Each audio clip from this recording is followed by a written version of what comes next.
வணக்கம். பாக்யா ஹெல்த் சென்டரோட இந்த புது வீடியோவுக்கு உங்களை வரவேற்கிறேன். I am doctor Gomathi Chinnaswamy. Coimbatore sexologist dot com அப்படிங்கிறது நம்முடைய வெப்சைட்.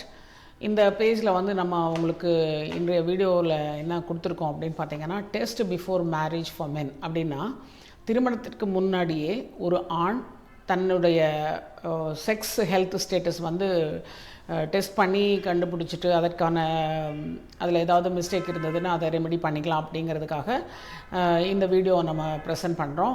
எதனால் இதை நம்ம உங்களுக்கு ப்ரொஜெக்ட் பண்ணுறோம் அப்படின்னு கேட்டிங்கன்னா, திருமணம் அப்படிங்கிறது இப்போ எல்லாருக்குமே தள்ளி போகிற ஒரு விஷயமா இருக்குது.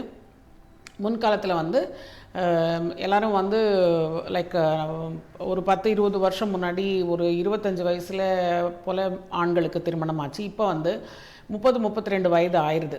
ஆனால் அவர்களுடைய ஆரோக்கியம் அந்த காலத்தில் இருந்த மாதிரி இல்லாமல் அவர்களுடைய உடல் ஆரோக்கியம், மன ஆரோக்கியம், ஆண் உறுப்பின் கெப்பாசிட்டி, அவருடைய விந்து அணுக்களுடைய குவாலிட்டி இதெல்லாமே நாளாக நாளாக குறையிறதுனால அவர்கள் 33-34 அப்படிங்கும் பொழுது, திருமணம் ஆகும் பொழுது அவர்களுடைய விந்தணுக்களில் நிறைய மாற்றங்கள் வர்றதை நம்ம பார்க்குறோம். அதனால் அதை பற்றி உங்களுக்கு சொல்லணும்னு நினைக்கிறோம். சாதாரணமாக ஒரு 27 வயதுக்கு முன்னாடி திருமணமான ஆண்களுக்கு அவர்களுக்கு குழந்தை ஆகிறதுல நிறைய கஷ்டம் இல்லாமல் இருக்குது. ஏன்னா அந்த 27 வயது ஆணுடைய மனைவி எத்தனை வயசில் இருப்பாங்கன்னு பார்த்தீங்கன்னா 22-23 இருப்பாங்க. ஆனால் இதே 34 வயசு 33 வயசில் திருமணம் ஆகக்கூடிய ஒரு ஆணுடைய மனைவி 27-28 வயசில் இருப்பாங்க. அப்போ திருமணம் ஆன உடனே குழந்தை வேணும் அப்படிங்கிற ஒரு அவசரமும் ஆவேசமும் வீட்டில் இருக்கிறவங்களுக்கு இருக்கும், கல்யாணமான தம்பதிகளுக்கும் இருக்கும். ஆனால் இந்த விஷயங்கள் நம்ம எதிர்பார்க்குற மாதிரி எதுவும் நடக்கிறதில்ல. அப்போ என்னாகுதுன்னு கேட்டிங்கன்னா, ஒரு ஸ்ட்ரெஸ் உருவாகுது. அந்த ஒரு பெர்ஃபார்மன்ஸ் ஆன்சைட்டினால இந்த ஆணுக்கு செக்ஸ் பண்ணுற திறமையே குறைஞ்சி போகுது.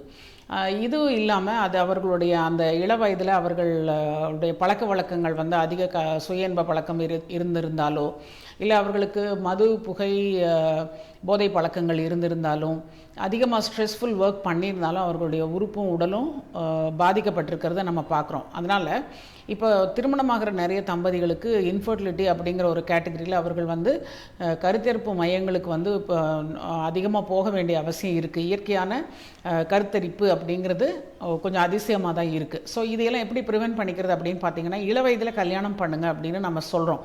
ஒரு படித்த உடனே ஒரு நல்ல வேலையை பார்த்துட்டு உடனே கல்யாணம் பண்ணுறது நல்லது அப்படிங்கிறோம். பெரிய வேலைகளுக்கு போன பின்ன தான் நம்ம கல்யாணம் பண்ணோம் அப்படிங்கிற அவசியம் இருக்கிற பட்சத்துலேயும் அதை நீங்கள் கொஞ்சம் இதயம் சீர்தூக்கி பார்க்கணும் அப்படின்னு பெற்றோர்களுக்கும் சொல்கிறோம்.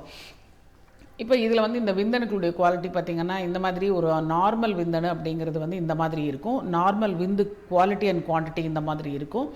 விந்தணுக்களுடைய தன்மை சில சமயம் அது டேமேஜாக இருக்கலாம், அல்ல ஒரு மாதிரி உருவம் மாதிரி உருவாகலாம்.